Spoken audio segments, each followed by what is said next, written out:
ఈ ఉరికంబం మీద అసువులు బాసి భారతమాత స్వేచ్ఛ స్వతంత్రాలని పరిరక్షించడానికి సిద్ధంగా ఉన్నాడు ఈ వీరపాండ్య కట్టబొమ్మన. ఈ భారతీయుణ్ణి చూసి ఆశ్చర్యపోతున్నావా? భారతమాత దాస్య శృంఖలాల్ని ఛేదించడానికి సర్వసన్నద్ధంగా ఉన్నటువంటి ఈ వీరపాండ్యుడి గుండె ధైర్యం నిన్ను నిశ్చేసుకుండి చేసిందా? అమ్మా భారతమాత వీరాది వీరులకి సూరాది సూరులకి జన్మనిచ్చినటువంటి దేశమాత. నీ పవిత్రత ఈ దుర్మార్గులకి ఏమర్థమవుతుంది? నీ మహోన్నత రూపం, నీ మహనీయ రూపం ఈ ఆంగ్ల పాలకులకి ఎలా అర్థమవుతుంది?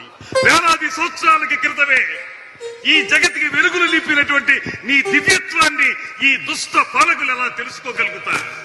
బ్యానర్మ్యాన్, కోటాను కోట్ల మా భారతీయులు ఒక్క పెట్టున భరతమాతని నిలదీస్తే ఆ ఉదుటన ఆ నినాద హోరులో కొట్టుకుపోతారా ఈ ఆంగ్ల జాతి పాలకులు?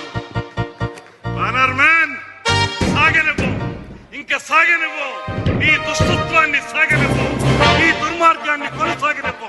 మేమే కాదు, ఈ భూమిలో వెళ్ళు గడ్డి కూడా విచ్చు కత్తులై మీ అడుగుల్ని ముందుకు పడనివ్వకుండా ఆపుతాయి. అంతేకాదు మీ దుష్ట పాలనని ఖండ ఖండాలుగా నరికి ఆ రక్తంతో ఈ నేలని అభిషేకిస్తాయి.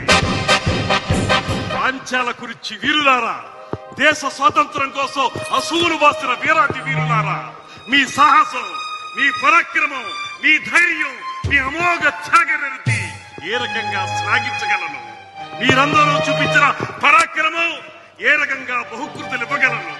అన్ని కోల్పోయి, సర్వస్వం కోల్పోయి కేవలం శృంఖలాబద్ధుడులై ఉరికంబో ఎక్కుతున్నటువంటి ఈ సందర్భంలో మీకు నివాళులర్పించడం తప్ప నేనేమి చేయగలను?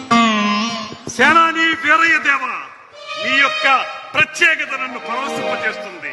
మహామంత్రి శివసుబ్రహ్మణ్యం పిళ్ళే గారు, నీకెలా వందనాలు సమర్పించగలను? దేవి చెక్కమ్మ, వీర తిలకం దిద్ది యుద్ధరంగానికి నన్ను సాగనంపినటువంటి దేవి, నిన్ను భార్యగా పొందిన నేనెంతటి అదృష్టవంతుణ్ణి. అమ్మా పాండ్యదాత్రి జక్కమ్మ, ఇలవేల్పు జక్కమ్మ, కులదైవమైన కార్తికేయ, మీ అందరికీ ఇదే నా వందనాలు సమర్పించుకుంటున్నాను. ఓ మృత్యుదేవత, రా కౌగిలించుకో. ఈ దేశం కోసం వీర పాండ్యుడు